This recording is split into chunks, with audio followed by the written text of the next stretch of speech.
Olá pessoal, tudo bem? Aqui é a Carol Targino, você está no canal Entre Linhas com Targino. Hoje a gente vai estar no formato diferente, que eu vou tentar fazer um vlog do dia que eu tô levando minha mãe para fazer a prova do vestibular da CEDERJ. Então hoje é domingo, dia 14 de junho de 2026. E além disso, eu também vou fazer o vestibular da CEDERJ. Vou fazer para treinar, né, gente? Porque se eu ensino, eu tenho que ir lá mostrar que o método funciona, tá? E olha que interessante. E coincidência ou não, né? Eu não acredito em coincidência, eu acredito que Deus escreve a nossa história, as linhas da nossa história de uma forma bem certeira. Deus é um excelente autor, Deus escreve o roteiro da nossa vida de uma forma muito, muito especial. A minha mãe vai fazer a prova na Rua Marise Barros e eu vou fazer a prova na Rua Marise Barros, aqui na Tijuca. Ela vai fazer no ICERJ e eu vou fazer no Colégio Estadual Antônio Prado Júnior, que foi o primeiro colégio que eu dei aula na minha vida, no antigo projeto PIBID, que era um projeto de iniciação à docência, isso quase 10 anos, isso foi em 2017. Então foi o primeiro lugar que eu peguei uma caneta para ensinar alguém, fazia parte desse projeto pela UERJ. Esse projeto com certeza não existe mais, deve ter um outro nome, uma outra reformulação. Então hoje o dia está muito especial, cheio de significados, então vem comigo.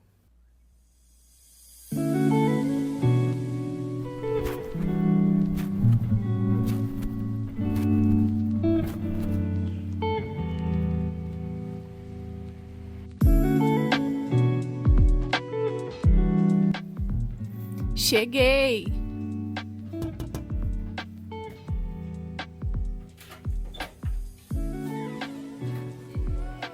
Dá bom dia pro pessoal. Bom dia, pessoal!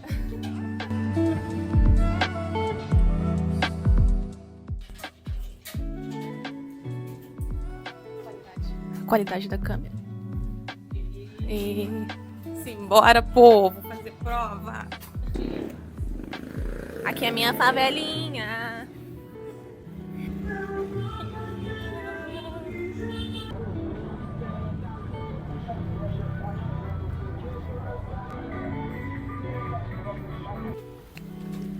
Agora a gente vai pegar a segunda condução, que do Rio das Pedras para Tijuca são 2 ônibus. E... muitas palavras. Tá nervosa? Não. A gente tá indo para quê? Para se divertir e testar conhecimento. É isso aí.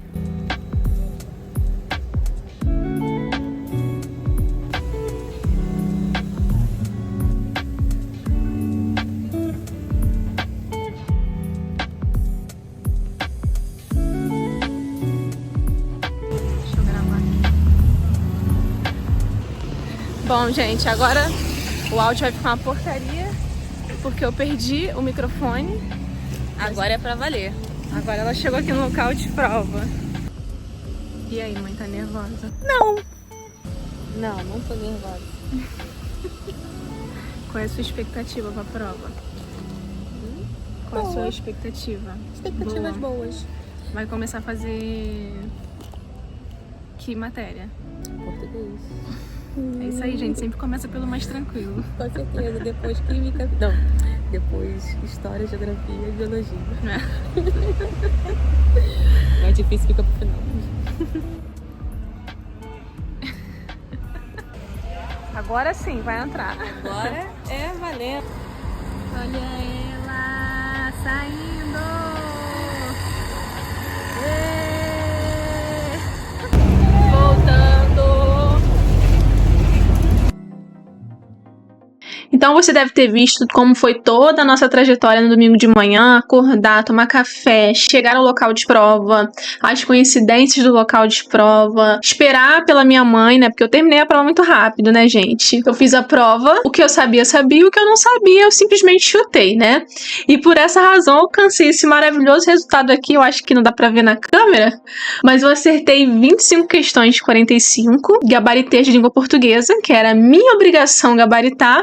Espero que essa pontuação aqui seja suficiente para corrigir minha redação, porque eu gastei a minha mão fazendo a redação, tá? Fiz uma letra minúscula de formiguinha para poder caber tudo o que eu queria falar em 25 linhas. O tema de redação muito interessante. Então, essa parte do vídeo é para comentar um pouquinho sobre essa prova. E começando em língua portuguesa, eu achei o nível de dificuldade um pouco maior do que as questões que a gente resolveu dos vestibulares anteriores. A primeira questão sobre o texto Um Defeito de Cor é uma questão interpretativa. Eu acho que seria aqui, e acho aqui na minha opinião, uma das mais fáceis dessa prova de língua portuguesa, que é você perceber, né, que de acordo com o texto, no trecho, a dispensa do defeito de cor teria sido necessária, por quê? E aí você entender que esse menino era um menino escravizado. Lá no texto, entre a linha 5 e 10, a Sinhá, ela é descrita pela mãe do menino como ela sempre seria dona, impondo sua vontade.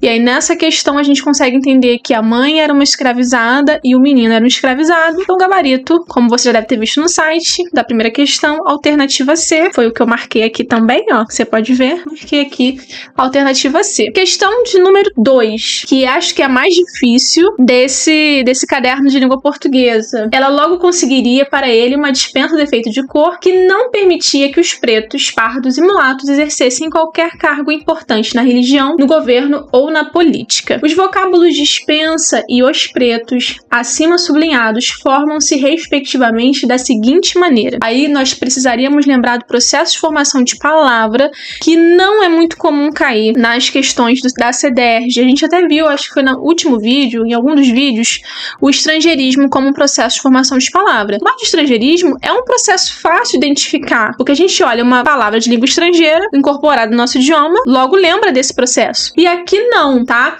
O gabarito, alternativa D, foi o que eu marquei aqui também, como você pode ver.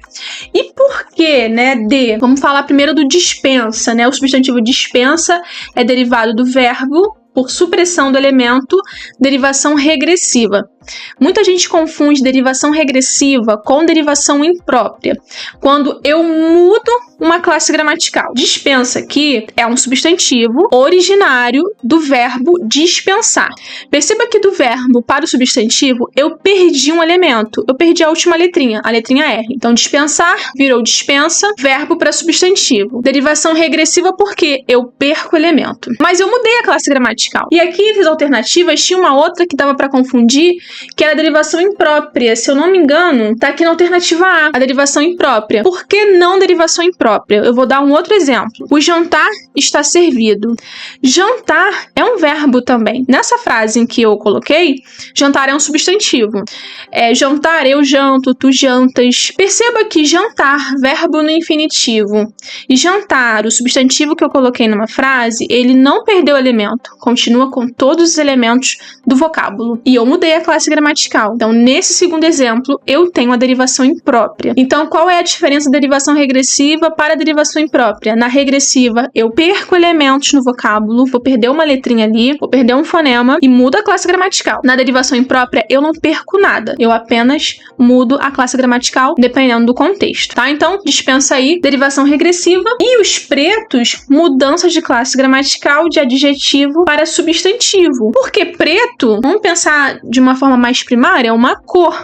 Só que aqui, quando eu coloco substantivo, né, os pretos, pardos, exercessem qualquer cargo, preto virou um substantivo, tá se referindo às pessoas. Então aqui houve mudança de classe gramatical, derivação imprópria, e não perdi nenhum elemento. Então aqui é interessante que é um processo de formação de palavra que não é comum cair, não é um processo tão fácil, tem pegadinha no processo. Então na prova de língua portuguesa é a que eu achei mais difícil de resolver, tá?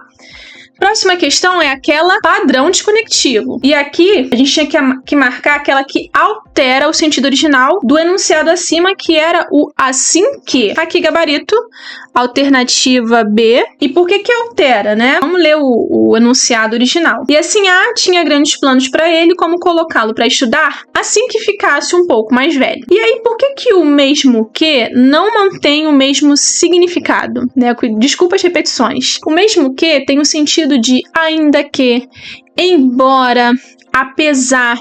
Ele tem um sentido concessivo. O que é um sentido concessivo? Uma oposição. E aqui a gente não tem um sentido de oposição. O assim que, no enunciado original, ele está querendo dizer tempo. É um advérbio.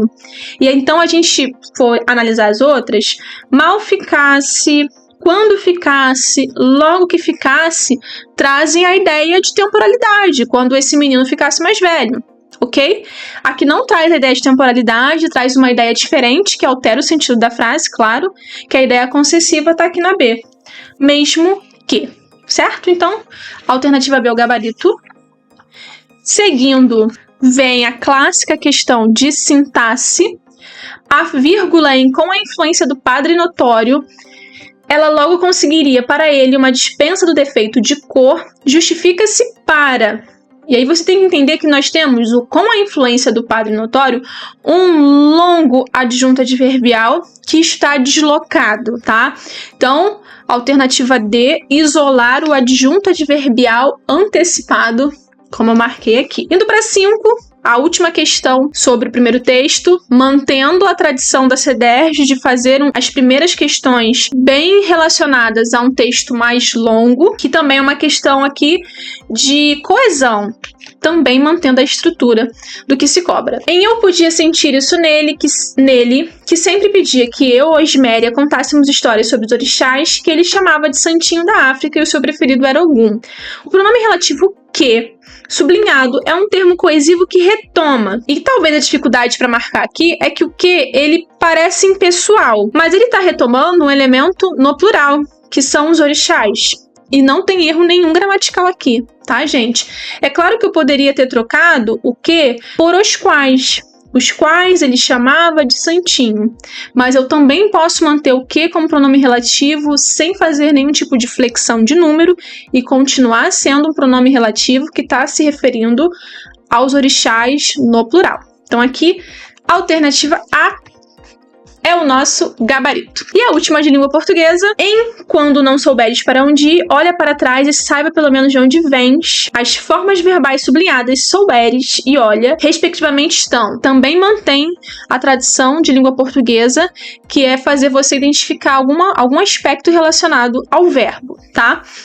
Vamos lá, o primeiro verbo é o souberes. Você tem que observar esse quando na frente. Eu estou diante de um verbo que está no modo subjuntivo. É uma ação que não é certa. Ela não aconteceu. Quando não souberes. Então, aqui é um subjuntivo. Então, futuro do subjuntivo. E eu tenho um outro verbo. Olha para trás.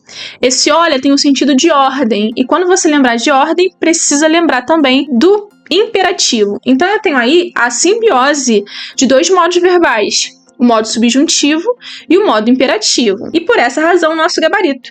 Alternativa C, no futuro do subjuntivo e no imperativo, compondo o enunciado predominantemente injuntivo. Quer dizer isso, Carol? Que a ideia de ordem, de mudança, de conselho é presente dentro aqui da cena dessa abertura do livro. Vamos lá, mas por que eu fiz o vestibular, né? E qual foi o meu desempenho? Que não foi um desempenho bom, né, gente? Nós temos que ter humildade. Eu fui muito bem, claro, português, que é minha obrigação. Fui muito bem em história, acho que acertei todas de história. E teve outras disciplinas que, misericórdia. Por exemplo, biologia, eu só acertei uma questão, que foi essa primeira aqui, sobre células, ó. Só acertei a primeira. O resto, tudo eu errei, porque chutei, porque eu não sabia. Por isso terminei a prova tão rápido. De química, eu errei todas. Chutei todas, eu não sabia fazer nenhuma questão de química. Física e matemática, eu ainda acertei acho que 2 de cada. Que foram as únicas que eu fiz conta. E história e geografia. Inglês também eu fui bem. Inglês eu acertei todas. O que eu fiz? Primeiro, para incentivar a minha mãe, para vocês verem, foi tão maravilhoso que eu e ela caímos na prova na mesma calçada. Ela fez a prova no ICERJ e eu fiz a prova no colégio estadual ali do lado, que é o Antônio Prado Júnior. Então nós fomos juntas, nós rimos, nos divertimos, voltamos juntas para casa, eu esperei ela. Então a primeira coisa que eu queria era incentivá-la. Eu escolhi um curso que eu acho que não tem condição de eu passar com esse desempenho tão baixo em exatas, que é computação, né? Mas se eu passar, eu vou contando aqui pra vocês. Eu queria pelo menos que a minha redação fosse corrigida, porque doeu a minha mão pra fazer. O meu rascunho, depois eu vou colocar na aba de comunidades, eu vou transcrever, vou digitalizar na verdade, e vou colocar pra vocês verem. O meu rascunho, essa aqui não é a minha letra normal, eu tenho uma letra grande. Só esse rascunho, com o título, tem 33 linhas. Quando eu terminei esse rascunho, eu comecei a entrar em desespero. Eu falei, falei, meu Deus, como é que isso aqui vai caber? E eu fiz o rascunho ainda na parte errada, né? Olha, professor fazendo tudo o que deveria fazer. Aqui não é o lugar do rascunho. O rascunho deveria ter sido feito aqui, que tá até em branco. E quando eu ia começar a fazer no rascunho, ou seja, já tinha feito a redação, ia passar pro rascunho pra ver se ia caber, se eu ia conseguir fazer um milagre nas 25 linhas, eu tava com a mão tão doendo que eu só fiz o título aqui. Então eu saí desse rascunho de 33 linhas direto pra folha oficial de redação.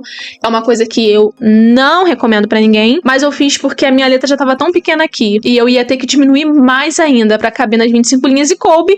Ainda fiquei com uma linha de vantagem. Eu fiz a letra tão pequena, mas legível, tá? E eu demorei bastante tempo nisso, porque minha mão ficou doendo. Mas eu entreguei uma boa redação dentro das 25 linhas e dentro do tema. E pra encerrando esse vídeo, pra ele não ficar muito longo, eu vou comentar um pouco sobre o tema, né? A ética da não violência é possível? Um tema muito interessante, né? Estamos vivendo tempos de guerra. Caiu uma questão, acho que foi em geografia, sobre a guerra lá no em Israel, os Estados Unidos está se metendo. Vou até procurar aqui para vocês verem. E eu errei essa questão aqui. Nesse contexto geopolítico, questão do número 22. O enfrentamento entre Israel e Líbano tem como causa principal, que é a resposta alternativa B, né? O objetivo estratégico israelense de eliminar o grupo Hezbollah. Essa aqui eu errei. E ao longo da prova, também aparece em outros contextos de violência. Por exemplo, na prova de língua portuguesa, o primeiro texto fala sobre uma mãe e um filho escravizados, a intromissão da sinhá no destino daquele menino. Então, está falando de violência. Na prova de português também tem, com essa cena da abertura do capítulo 8 do livro, Um Defeito de Cor. A imagem por si só é uma imagem de violência. Na prova de história, nós vamos ver aqui a referência ao Dia da Mulher Negra. Então, a gente vai estar falando muito sobre luta, sobre protesto, sobre violências sociais. E a prova de redação, ela levanta um aspecto que é muito interessante. Como a gente pode se revoltar, ou protestar, ou mudar o status quo sem empregar a violência? E a pergunta era justamente essa. A ética da não violência é possível? Qual que foi o impacto para quem fez essa redação? E até o meu. Esse aqui é a minha proposta toda rabiscada com ideias que eu fui tendo conforme eu fui lendo os textos motivadores. Eu li esses textos aqui 3 vezes para poder ter ideias para além dele. E no texto 1, já vai citar 2 grandes repertórios que muita gente estuda, que é o Gandhi e o Martin Luther King. E o que é interessante pontuar? Quando nós vamos fazer uma redação, não é legal ficar usando o repertório do texto motivador, porque isso mostra para o seu corretor, para o seu leitor, que você não tem fonte própria, que você precisa se apoiar nesse texto. E esse é um texto motivador, inspirador. Você tem que partir daqui para as suas próprias ideias. E aí, o texto 1 vai usar esses 2 grandes nomes. O texto 2 é um texto da Judith Butler, não sei se é assim que lê o nome dela. E aí eu tenho uma terceira teórica sobre o assunto. O texto 3 vai falar sobre a manifestação na COP30 dos indígenas. E aí, talvez, para quem foi fazer esse texto e já leu no texto 1 sobre o Luther King e sobre o Gandhi, que são figuras bastante pacifistas, fica o questionamento: quem que eu vou citar? Sobre o que eu vou falar? Se eu já tenho grandes referências teóricas no texto motivador. Aqui, conforme eu fui tentando construir o meu projeto de texto, eu sempre puxo, como esse é um tema pergunta, eu sempre puxo da pergunta e eu vou respondendo a pergunta. Então você vê que eu coloquei 2 setinhas.